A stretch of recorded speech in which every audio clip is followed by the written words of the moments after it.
하나님께서 여러분에게 주신 최고의 선물을 뭐라고 생각합니까? 여러분이 다양한 생각을 할 수 있겠지요.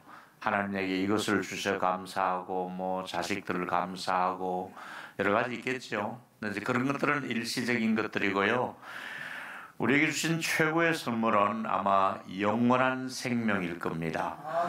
영생이라고 하는 것은 아무나 얻는 것이 아니고 영생을 얻기로 작정된 자가 있다고 성경은 말하고 있습니다. 영생은 다 주은 것이 아니라 하나님이 세상을 이처럼 사랑하사 독생자를 주셨으니 이는 저를 믿는 자마다 영생을 얻는다. 믿어야만이 영생을 얻는다고. 이 믿음의 가족이 되는 것은, 믿음은 또 하나님의 선물이라고 말씀했지 않습니까? 그래서 오늘 아마 여러분들은 영생에 관해서 조금 더 우리가 심도 있게 살펴보면서, 영생은 한마디로 말하면 하나님이 주시는 선물입니다. 같이 한번 읽겠습니다. 요한복음 10장 28절이 그렇게 말씀하고 있습니다. 시작. 내가 그들에게 영생을 주노니 영원히 멸망하지 아니할 것이요 또 그들을 내 손에서 빼앗을 자가 없느니라. 분명한 것은 영생은 하나님이 주시는 거라 그랬습니다. 우리가 구입할 수가 없습니다. 영생은 하나님이 내가 그들에게 영생을 주노니, 그 영생을 얻을 사람도 어떻게 합니까? 영원히 멸망치 아니할 것이요 또 그들을 내 손에서 그 누구도 빼앗아 갈 수가 없다. 하나님이 택한 자녀는 그 누구도 손을 대지 못하도록 하나님이 끝까지 구원을 보장해 준다는 말씀이 되겠습니다. 그런데 오늘 이 말씀을 하게 된 본문의 배경이 있습니다. 어떤 시점에서 이 말씀을 예수님이 하셨느냐 하면은 요한복음 10장 22절에 수전절에 이 말씀을 하셨습니다. 22절에 보니까 예루살렘에 수전절이 이르니 때는 겨울이라. 그럼 여러분, 이 수전절이 뭘까요? 수전절은 구약 성경에는 없는 절기입니다. 중간에 생겨난 절기라는 얘기지요. 구약의 3대 절기가 있습니다마는 이 절기와 관계없이 유대인들이 지키는 절기가 수전절이 있고요, 또 부림절도 있고 그렇습니다. 중간에 사건이 있을 때 그걸 잊지 않으려고 절기를 지키는데, 수전절이 뭐냐면 예수님이 태어나시기 전에 약 170년 전에 그 땅에 무슨 일이 있었는가? 시리아의 왕 안티오쿠스 에피파테스라고 하는 왕이 예루살렘을 점령을 했습니다. 공격을 해와서 군사들을 풀어서 공격을 해서 마치 유대인들을 8만여 명이나 학살을 해서 죽였습니다. 어마어마하게 많은 사람이 죽임을 당한 것이 수전절입니다. 바로 이때에 성전 안에다가 제우스 신상을 만들고, 거기다가 더 기가 막힌 것은 돼지를 제물로 제단 위에 올리고, 유대인들이 제일 싫어하는 부정적인 동물의 피, 돼지의 피를 그곳에다가 올리면서 돼지를 가지고 제물 삼아 제사를 드린 것이 있었습니다. 하나님을 모독하는 행위를 다 했습니다. 거기다가 율법책을 가지고 있는 제사장들이나 선지자들을 모조리 잡아서 다 죽여버렸습니다. 또 거기다가 할례를 행한 유대 남자들을 죽이기 시작했습니다. 그것이 5년에서 6년 동안 이 시리아에서 쳐들어와서 만행을 저질렀습니다. 이때에 마카비우스라고 하는 좀 용기 있는 사람이 일어났습니다. 그래서 유대인들을 설득을 시키고 데모를 하고 항쟁을 하고 싸우기 시작해서 마침내 총 걸기 대회를 해서 유대인들이 승리를 거두고 이 시리아에서 철수를 하게 됩니다. 이 승리의 기념일을 1년에 8일 동안을 절기를 지키면서 지키는데, 이걸 바로 수전절이라고 이야기합니다. 예수님께서 이 수전절에 이 말씀을 하신 이유는 예수님을 바라보는 유대인들의 시선이 당신 혹시 마카비오스처럼 우리를 좀 해방시켜주고 우리를 좀 이렇게 민족의 지도자가 되어줄 수 없느냐, 메시아이거든 당신이 우리에게 좀 신분을 확실하게 해주시오 하고 부탁을 하는 이야기가 이제 요한복음 10장 24절에 나타납니다. 배경이지요. 수전절에 유대인들이 애워싸고 이르되, 예수 주변을 다 애워싸고 하는 말이, 당신이 언제까지 우리 마음을 의욕케 하십니까? 왜 우리 마음을 이렇게 흔들리게 합니까? 당신이 그리스도이시면, 메시아이시면, 신분을 밝혀주시면 우리가 거기에 따라 행동을 하겠습니다. 이렇게 예수님에게 신분을 좀 밝혀달라는 이야기를 합니다. 여러분 아신 대로 요한복음의 기록자인 요한은 1장에서부터 10장까지의 내용이 뭐냐 하면은 예수님은 하나님의 아들이시다, 태초의 말씀으로 이 땅에 오셨다, 예수님 하나님의 아들이신 것을 증명해 보이시기 위해서 첫 번째 물이 변하여 포도주가 된 사건이나, 또 38년 된 병자를 고쳐준 사건이나, 여러 가지 모든 나사로를 살리는 사건부터 모든 기적을 행하신 이유는 예수님은 하나님의 아들이시다, 하나님의 아들됨을 증명하시기 위해서 여러 가지 기적과 이적을 행하신 것이지요. 근데 예수님이 하나님의 아들이신 것을 나타내 보이지만은 아들을 믿지 않는 것이 문제였습니다. 유대인들의 문제는 하나님의 아들이신 것을 보여주기 위해서 많은 기적을 행하셨는데도 유대인들은 믿지를 못하는 겁니다. 이것은 옛날에 2000년 전에도 믿지 않았지만은 지금 이 시대에도 수많은 교회가 있고 전도자가 있고 복음을 전하고 있지만은 바로 교회 앞을 지나가면서도 예수를 믿지 않는 사람들은 그때도 있었고 지금도 있다 이 말입니다. 예수를 안 믿는 거예요.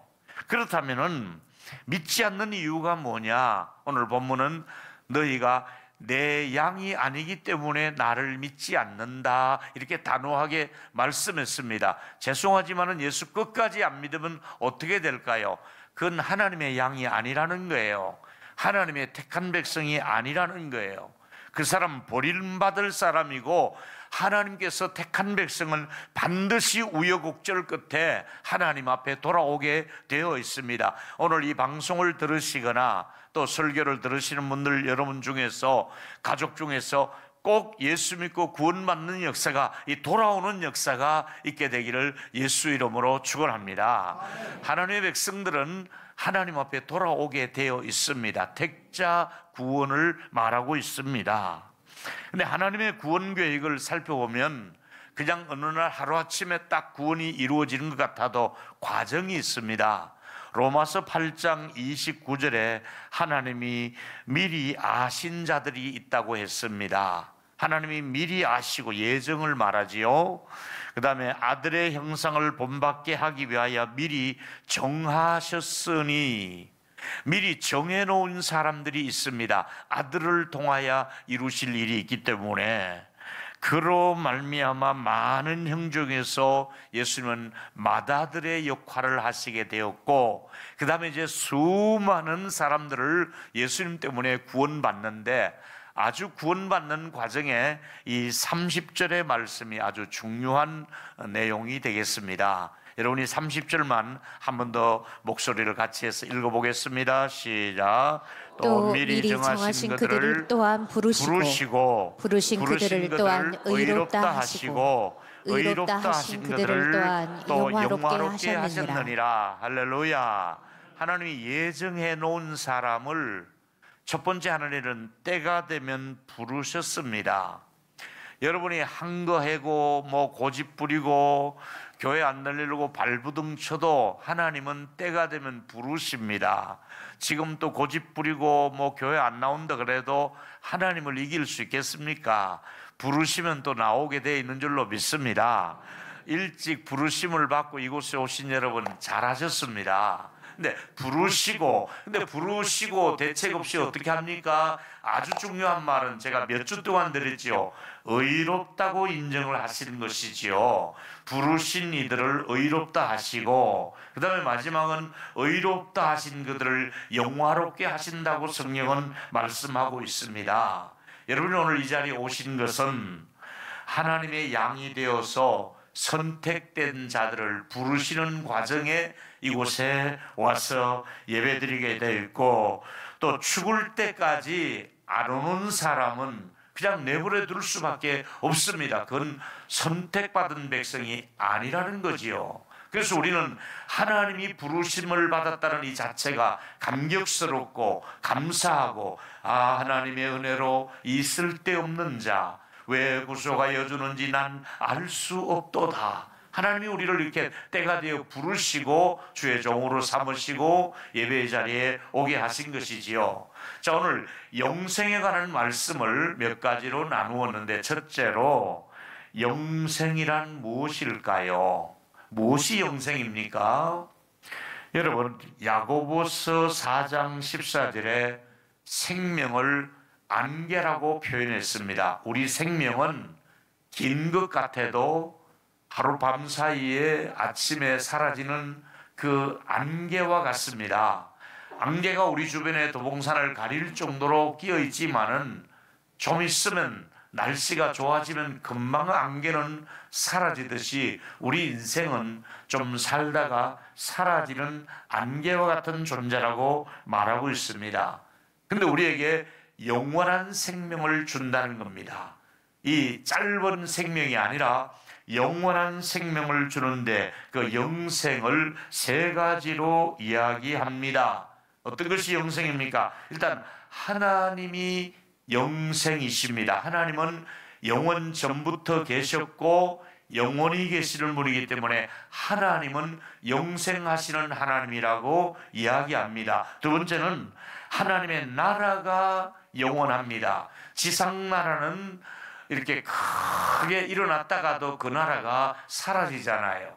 그 시대가 한 영웅을 따라 그 시대가 한 나라가 세워졌다가도 그 나라가 무너지는 경우가 있는데, 하나님의 나라는 영원히 지속되는 나라라고 말씀하셨고, 이제 그게 중요합니다. 세 번째는 우리에게 주어진 생명이 영원한 생명이라. 성경은 우리 생명을 인생이 70이요 강건하면 80이라고 했는데, 그 7, 80년의 생애가 아니라 영원히 살 수 있는 하나님의 나라에서 영원히 사시는 하나님과 함께 우리가 단회적인 생명이 아니라 영원히 살 수 있는 나라가 우리에게 주어졌다. 이게 바로 영생을 얻게 된 하나님의 백성이라는 말씀이지요. 여러분, 영생을 놓치는 것은 인생의 가장 큰 흠우요 비극입니다. 세상은 오래 사느냐가 중요한 것이 아니라 영생을 얻느냐, 또 세상은 짧게 살아도 영생을 얻는 사람이 있습니다. 여러분, 오래 살아도 영생을 얻지 못하면 불행하잖아요. 근데 인생은 소년 시절에 유아기에 일찍 하나님 앞에서 오래 살지 못해도 그가 영생을 얻게 되면은 지금 이 땅의 생활보다도 영생이 더 중요하다 이 말이지요. 세상의 권력을 다 가지고 있다 할지라도 그 권력이 영생을 주는 건 아니거든요. 세상에서 수십억의 재산을 가지고 있다 할지라도 그 수십억의 재산이 영원한 생명을 보장해 줄 수는 없습니다. 최고의 공부를 한 사람이라 할지라도 영생하고는 관계가 없습니다. 그래서 영생이 뭐냐? 두 번째 드리고 싶은 말씀은, 영생은 값으로 계산이 안 됩니다. 여러분의 전 재산을 들여도 영생의 값을 치를 수는 없습니다. 돈으로 살 수가 없습니다. 어떤 황금도 어떤 권력도 영생을 얻을 수는 없습니다. 반대로 이 영생을 공짜로 준다고 하니까 뭐든지 값을 지불해야 대가를 지불하면 가치가 있는 줄 알았는데 이걸 너무 공짜로 그저 준다고 하니까 이게 또 뭔가 마음에 이게 정말 영생이 있는 거야? 있는데 왜 그걸 나한테 공짜로 그냥 준단 말이야? 이러면서 또 의심하고 받아들이지를 않습니다. 여러분, 마치 정치인들의 말을 우리가 다 믿습니까? 정치인들이 뭐라고 얘기하면 지금 표 때문에 하는 얘기고 또 자꾸 거짓말 하니까 이제 신뢰 안 가는 정치인들이 많이 있잖아요. 내가 누구라고 얘기는 안 해도. 근데 있는 것처럼 문제는 예수님의 말조차도 그 당시에도 안 믿는 거예요. 그 당시만 그런 게 아니라 지금도 아무리 목회자들이 설교를 하고 전도자들이 찾아가 전도해도 안 받아들이는 거예요. 그래서 안 믿는 사람들이 뭘 얘기를 자꾸 설명하면 나한테 설교하지 마라 이거잖아요. 목사들은 기분 나쁜 거예요. 설교가 얼마나 좋은데 설교하지 말라 그러니까. 여러분, 영생에 확신 없는 의심하는 사람은 그때도 있고 지금도 있어요. 뿐만 아니라 겉으로는 믿는 척 하는데 속으로 불안한 사람이 있어요. 내가 과연 구원받을 수 있을까요? 내 죄를 용서해 주실까요? 내가 아무리 생각해도 구원받았는지 안 받았는지 잘 모르겠습니다. 이런 분들이 계신다면 하나님의 말씀하신 계시를 하나님이 은혜를 주실 때 그걸 받아들여야 되는 것이잖아요. 받아들여야 되는 거예요. 마음으로 의심이 생겨도 그래도 또 받아들이기 시작하면은 또 받아들이기 시작하는 거예요. 영생의 길은 자기가 돌을 닦아가는 길도 아니고 자기가 뭐 공로와 노력을 동원해서 무슨 마일리지를 쌓아서 가는 천국이 아니라 영생은 예수님을 영접하면 예수라는 배에 몸을 실으면 천국까지 갈 것이고 난 안 탈래. 그러면 영생은 놓치게 되는 거예요. 오늘 이 자리에 오신 여러분, 어떤 일이 있어도 누가 뭐라 해도 영생을 놓치지 않는 저와 여러분, 선택받은 하나님의 자녀들만 가는 천국이 여러분의 것이 되기를 주님의 이름으로 축원합니다. 예수 안 믿는 거 그거 보통 잘못된 게 아니에요. 예수 믿는 거 이거 보통 받은 축복이 아니에요. 여러분들이 연구해보고 논문 써서 예수 믿는 거 아니에요. 그냥 선물로 주어서 예수 믿는 거예요. 그냥 예수 믿을 마음을 준 거예요. 하나님이. 그게 하나님의 백성의 증거예요. 할렐루야. 중요한 것은 영생은 주는 것이라 그랬거든요. 영생은 인생의 성공과 실패의 가장 중요한 이 기점을 영생이라고 생각합니다. 다시 말하면 영생에 관해서만큼은 성경에서 분명하게 선을 긋고 있습니다. 여러분이 아무것도 몰라도 교회 와야 됩니다. 일단 와서 듣다 보면 처음에는 잘 몰라서 이삭이 아브라함을 낳았다 그래도 그냥 고개를 끄덕끄덕 합니다. 모릅니다. 그런데 이삭이 누군지 아브라함이 누군지 모릅니다. 다윗이 누군지 솔로몬이 누군지 모릅니다. 근데 몰라도 자꾸 와서 듣다 보면 귀가 열리고 마음이 열리고 마음이 말씀 앞에서 자신을 돌아보게 되고 기쁘고 감사하고 주 안에서 성령께서 여러분을 한 분 한 분을 말씀을 통해서 만나시고 만져주시는 줄로 믿습니다. 이미 예수 믿고 교회 오신 여러분들에게 하나님께서는 영생의 선물을 주시려고 축복 중에 축복이 죽은 다음에도 이 사망에서 생명으로 옮겨 놓았다고 말씀하고 있습니다. 여러분은 이미 여러분의 영적인 상태가 아무리 비참해도 사망에서 생명으로 옮길 것을 분명히 말씀해 주었기 때문에 우리는 천국으로 옮겨가게 될 줄로 믿습니다. 이게 우리에게 주신 말씀입니다. 예수 믿는 길 외에는 영생을 얻는 방법이 없다. 예수 믿는 길 외에는 죄사함에 있을 수가 없다. 그저 구리뱀을 쳐다보면 낫듯이 예수 믿으면 낫는다. 영혼의 병이 낫고 여러분이 영생을 얻을 수 있다고 말씀하고 있습니다. 또 그러다가 죽으면 어떻게 됩니까? 죽는 건 걱정하지 말라. 죽어도 다시 산다. 요한복음 11장 25절이잖아요. 이제 여러분은 서서히 인생 종착역을 향해서 가고 있어요.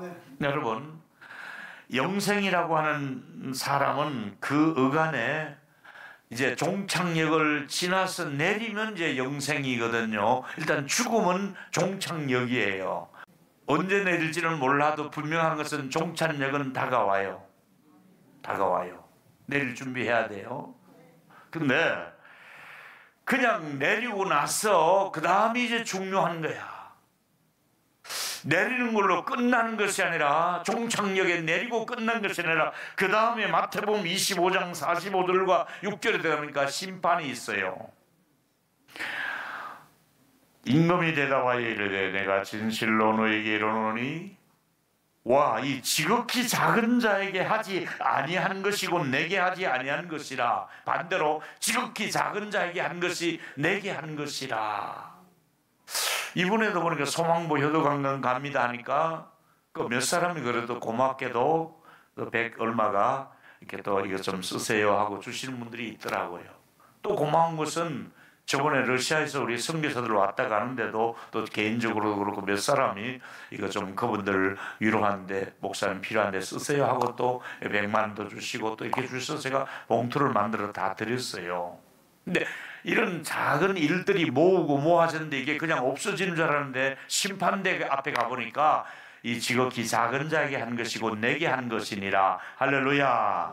선교고 농어촌을 돕는 일이며 여러 가지 교회에서 이것저것 하는 일이며 약한 자들을 돕고 이런 일들이 다 이게 상급으로 쌓여지는 거예요. 그런데 결론은 이렇게 나와 있어요. 46절에 그들에게 어떤 사람은 영벌이 언도가 되는 거예요. 이 사람은 예수가 없다.